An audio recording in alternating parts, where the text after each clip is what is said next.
Saudara-saudara kaum muslimin rahimakumullah, kecintaan kepada anak-anak sering mendorong seseorang untuk menimbulkan sifat nepotisme. Segalanya serba garis keturunan. Sejak ia jalur birokrasi sampai ke dalam kehidupan sehari-hari, nepotisme ini bisa terlihat. Orang kehilangan kondisi objektivitasnya. Mampu atau tidak soal lain, bidangnya atau tidak bukan soal. Yang penting masih ada hubungan keturunan. Maka timbullah tumpang tindih untuk sesuatu pekerjaan yang tidak sesuai dengan kemampuan dan keahliannya. Di desa-desa kita melihat masjid, ketua masjid bapaknya, bendahara anaknya, sekretaris mantunya, Bilal besannya, kol beduk engkongnya. Pokoknya asal masih ada garis keturunan, masuk, tidak minggir. Ini pada akhirnya kurang menciptakan pemerataan kesempatan. Iyalah kalau profesinya, tapi kan jarang yang demikian itu. Kita boleh cinta kepada anak-anak kita, tapi jangan lalu mempergunakan posisi yang kebetulan kita gunakan untuk menempatkan anak-anak kita lebih dari kemampuan yang mereka miliki. Nepotisme yang lahir. Sehingga ini bukan saja tidak mendidik, tapi mengakibatkan terjadinya tumpang tindih.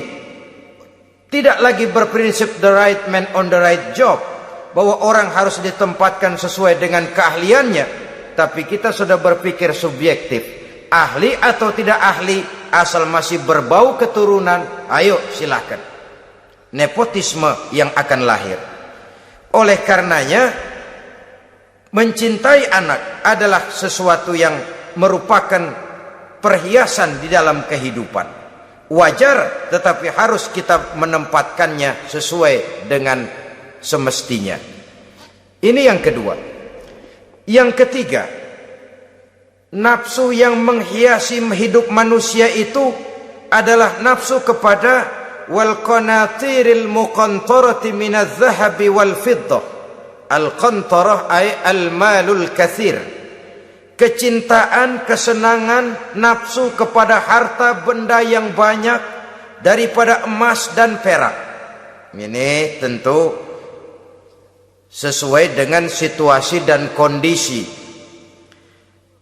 Kecintaan untuk mengumpulkan harta benda yang sebanyak-banyaknya, baik itu berupa emas, baik itu berupa perak. Ini cuma penyebutan beberapa jenis dari kecenderungan manusia kepada harta benda. Bukankah sering dikatakan orang bahwa manusia di dalam berhadapan dengan harta itu seperti meminum air laut. Makin diminum, makin kering tenggorokan, makin haus kita dibuatnya. Apabila watak ini kita perturutkan, maka manusia tidak akan pernah kenal puas, tidak akan pernah kenal cukup. Nabi kita memberikan peringatan, "Lau anna libni Adam wadiyani min zahabin labtagha lahu mathalisan wa la yamla'u jawfa ibni Adam illa turab." Andai kata manusia mempunyai dua buah ladang yang seluruhnya berisi emas, akan puaskah manusia? Tidak, mereka akan cari ladang emas yang ketiga. Wala yamla'u jawfa ibni Adam illa turab. Sungguh mulut manusia ini tidak akan pernah penuh terisi kecuali kalau sudah disumpal dengan tanah. Artinya kalau sudah dia dipendam di liang lahat baru cukup. Tetapi sepanjang dia masih bergerak, masih hidup dan bernyawa, masih bisa berusaha dan berbuat, dia tidak akan pernah mengenal puas. Ini akan mendorong manusia terjebak kepada menghalalkan segala cara untuk mencapai tujuan. Yang penting kaya, kan begitu. Dan cepat. Sebab sekarang orang sering motong kompas. Yang penting kan cepat kaya.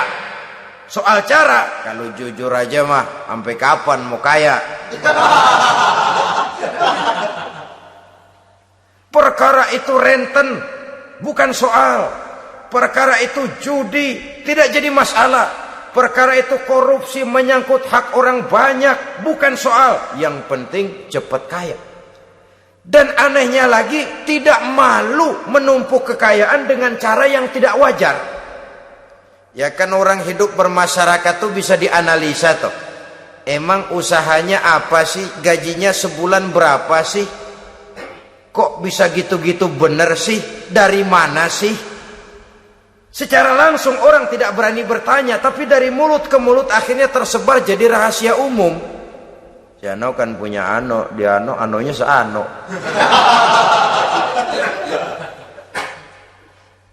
Ini bisa jadi bahan pertanyaan dalam kehidupan, akhirnya jadi gunjingan. Orang sudah tidak terlalu peduli dari mana kekayaan itu diperoleh, yang penting kaya. Dengan menghalalkan segala macam cara, terjebaklah ke dalam cara-cara mafia, terjebaklah ke dalam cara-cara yang tidak wajar, tidak bijaksana, memperkuat klik, clean, dengan menghantam yang lain. Saudara-saudara kaum muslimin rahimakumullah, bahwa manusia punya nafsu ingin kaya itu boleh. Boleh. Agama memberikan tuntunan, memberikan aturan. Tidak hanya sekedar asal kaya, tidak hanya sekedar asal banyak harta. Malahan hadis menyatakan, kalau saudara diberikan umur panjang, pertanyaan akhirat cuma satu kok. Umurmu kau habiskan di mana? Kalau saudara diberikan amanah berupa ilmu pengetahuan, pertanyaan akhirat juga cuma satu kok. Ilmumu kau amalkan untuk apa? Tapi kalau kita diberikan amanah berupa harta benda, pertanyaan akhirat itu dua. Min aina iktasabahu wa fima anfaqahu. Dari mana hartamu kau dapat, kemana hartamu kau belanjakan. Dari mananya ditanya, kemananya juga ditanya. Depan belakang ditanya. Dan kalau mempergunakan harta untuk kesenangan syahwat, orang berani bukan main. Tapi kalau untuk kepentingan agama, yang hakikatnya untuk kepentingan dirinya sendiri, berat seperti nyabut bambu dari ujung. Orang kalau menyumbang masjid 100.000, itu kan zohirnya memberikan panitia masjid. Tapi hakikatnya kan dia nabung buat dirinya sendiri. Seolah-olah dia cuma berkata, Pak, tolong saya titip 100.000, ini untuk kepentingan saya di akhirat nanti. Silahkan uangnya mau dibelikan semen, pasir, kaca, pintu, jendela, silahkan. Saya cuma titip, ini untuk saya di akhirat nanti. 100.000 Pak. Zohirnya dia memberikan kepada panitia masjid, madrasah, pesantren, yatim piatu. Hakikatnya dia nabung buat dirinya sendiri di akhirat. Malah tabungan ini bukan SDSB namanya, SDBS. Sumbangan dana berhadiah surga. Itu SDBS namanya. Sekarang orang mengejar SDSB, lalu berat mengejar SDBS, sumbangan dana yang berhadiah surga langsung dari Allah Subhanahu wa ta'ala. Coba kalau dia main golf, sewa lapangan golf itu 400-500 ribu sebulan, paling 4-5 kali main. Beli stick golfnya saja sampai jutaan. Datang panitia pembangunan masjid 100. Minta didoain masuk surga lagi. Surga 100.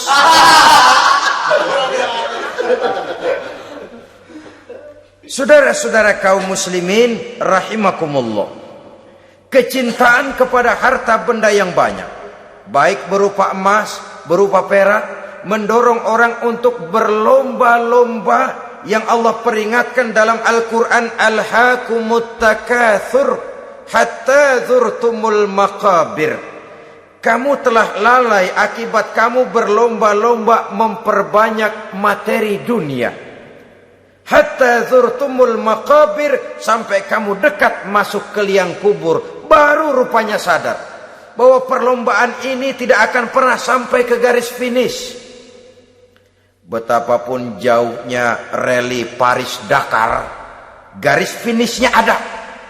Betapapun hebatnya medan yang ditempuh, buasnya gurun pasir Afrika, garis finishnya pasti ada.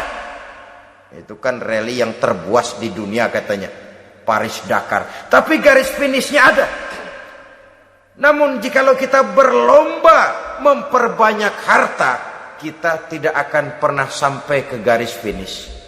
Yang kecil-kecilan aja dah. Kalau orang ditanya, kamu kenapa sih belum mau sembahyang? Ya bagaimana mau sembahyang Pak, tinggal di Jakarta masih kontrak.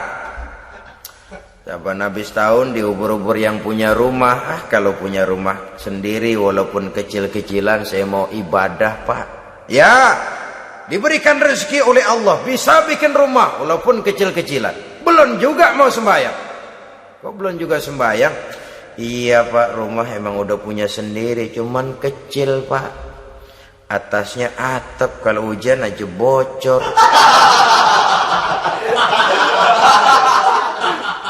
Kalau bisa bikin rumah yang permanen Pak, tenang, saya ibadah, sembahyang saya rajin. Iyalah, diberikan rezeki, bisa bikin rumah permanen. Bagus rumahnya. Lain lagi.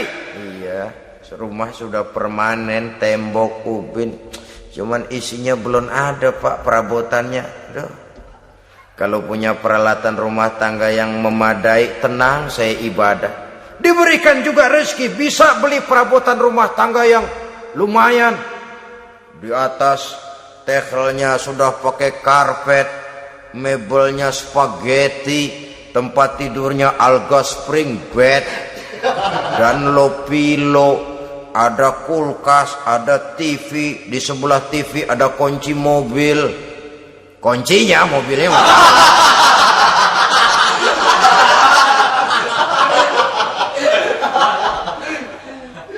bagaimana? Sekarang sudah cukup perabotan. Perabotan sudah ada Pak, cuman kendaraan belum punya ini. Kemana-mana masih ngukur jalanan aja. Kalau punya kendaraan enak, kemana-mana cepet Pak, mau ke masjid juga getap dah, rajin. Diberikan rezeki, bisa beli kendaraan. Lain lagi nanti. Sudah punya sepeda, pengen punya motor kepengen punya mobil kepengen punya pesawat terbang pengen punya kapal induk. Sudah punya kebun, pengen beli sawah, sudah punya sawah, pengen punya gunung, sudah punya gunung, laut diborong. Perlombaan materi tidak akan pernah membawa kita ke garis finish, karena sifatnya sangat abstrak, bahkan akan mendorong kita seperti gurita, cenderung kepada penyakit tamak bin rakus alias serakah.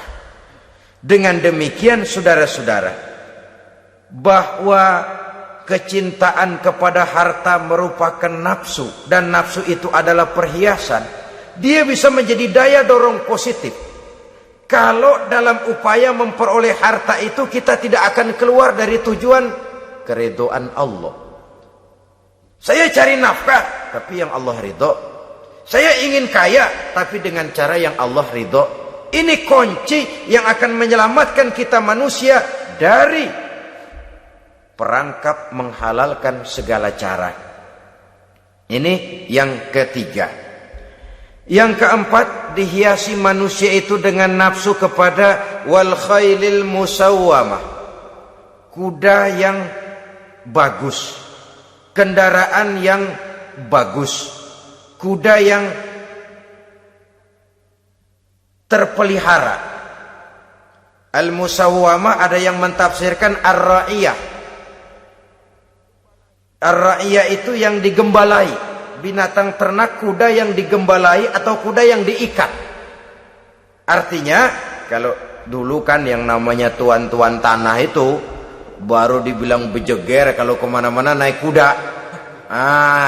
Jet set zaman dulu itu udah kelompok jet set, itu kendaraan. Kalau sekarang baby band dah. Dulu mah kuda band.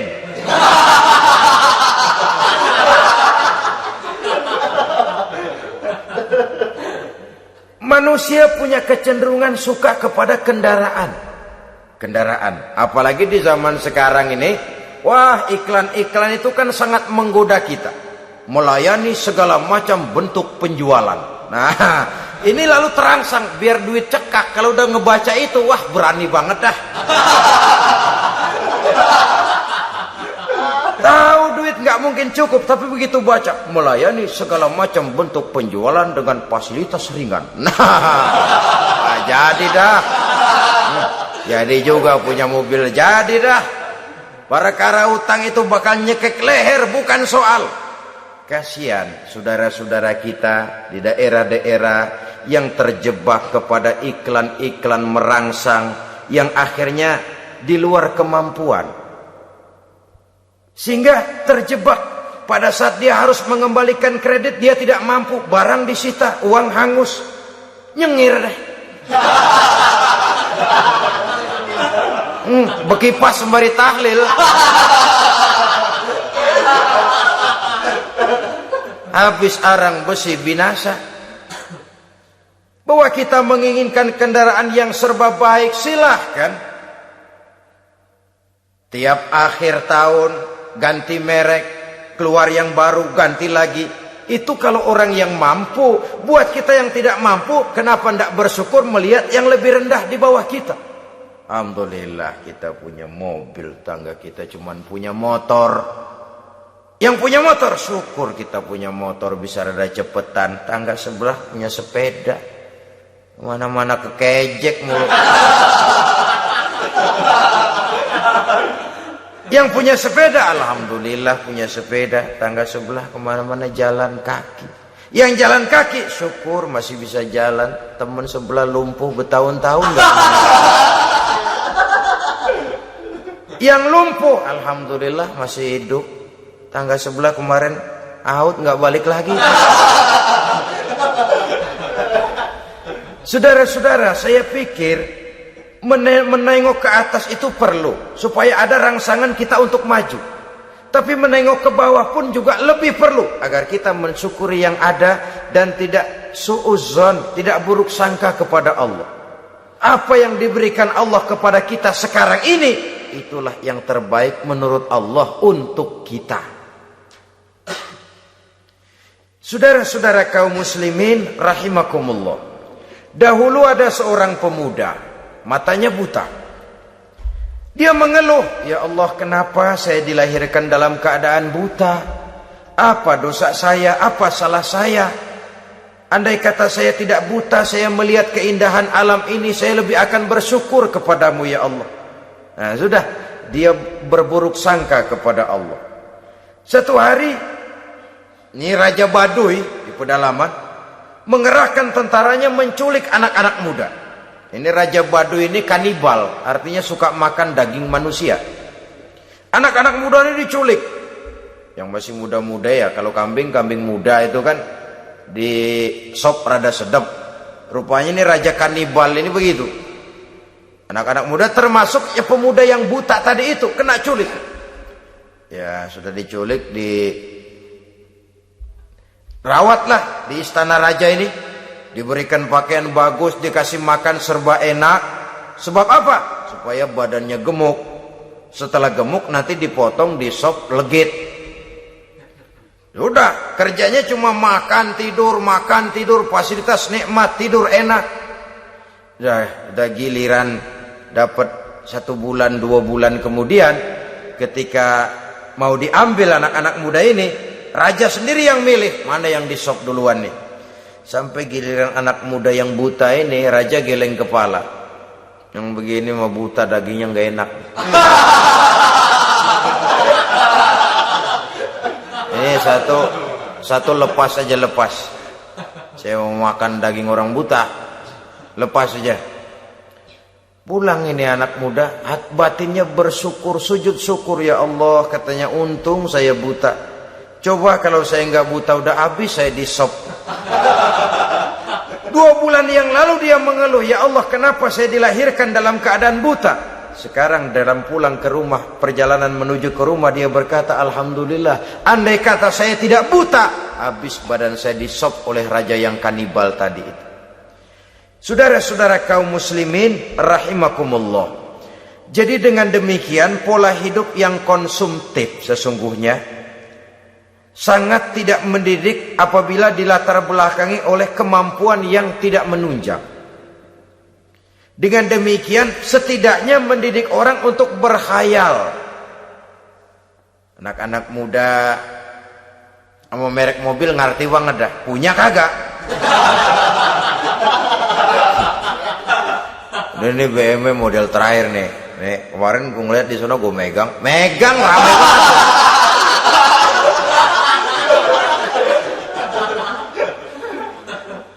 Tulul amal ini kalau tidak diimbangi dengan saluran yang positif, dia akan terjebak kepada penyakit tulul amal, panjang angan-angan.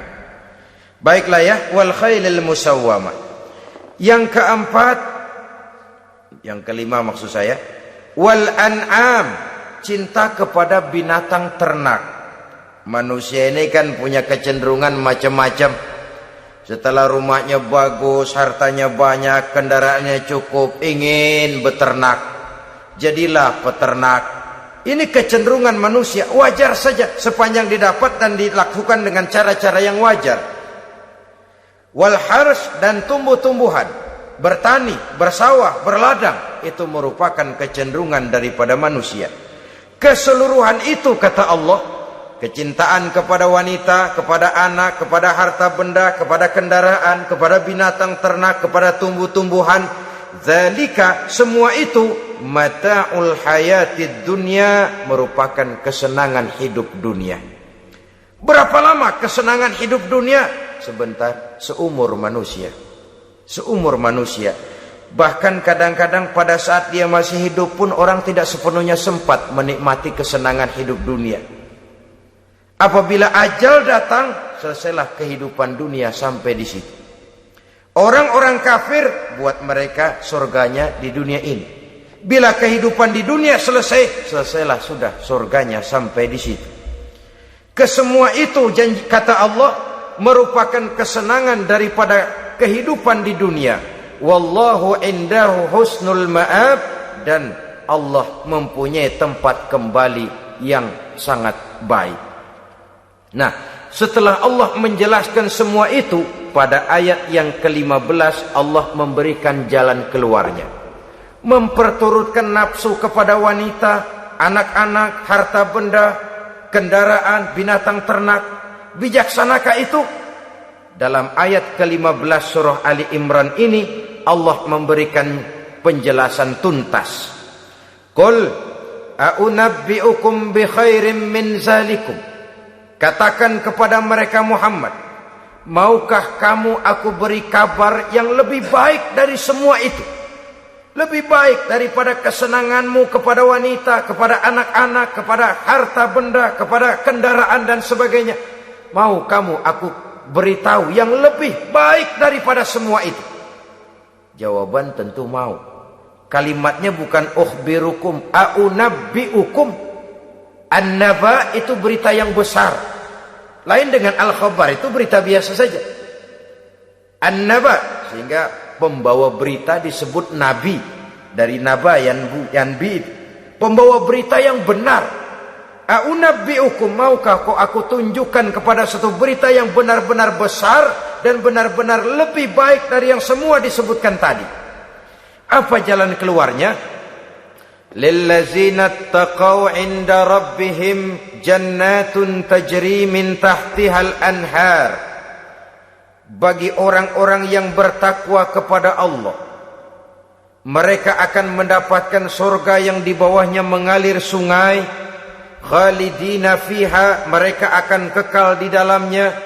Wa azwajun mutahharah, dan mereka mendapat istri-istri yang suci. Waridwanum minallah, dan keridhaan daripada Allah subhanahu wa ta'ala. Kalau kamu hai orang-orang yang beriman, kalau kamu hai manusia menyangka bahwa nafsu kepada wanita, anak-anak, mengumpulkan harta benda, kendaraan yang menarik, binatang ternak dan tumbuh-tumbuhan itulah yang lebih baik untuk kesenangan dunia, memang itu kesenangan dunia. Tapi nih, seolah-olah kata Allah, nih saya kasih tahu kamu, aku beritahu yang lebih baik dari semua itu. Apa? takwa kepada Allah. Kecintaan kepada wanita. Kalau takwa dasarnya, orang nggak amburadul, nggak semrawut, nggak pokoknya gue masal perempuan dan membuat terus. Tapi punya kaidah, punya norma. Demikian juga kepada anak-anaknya.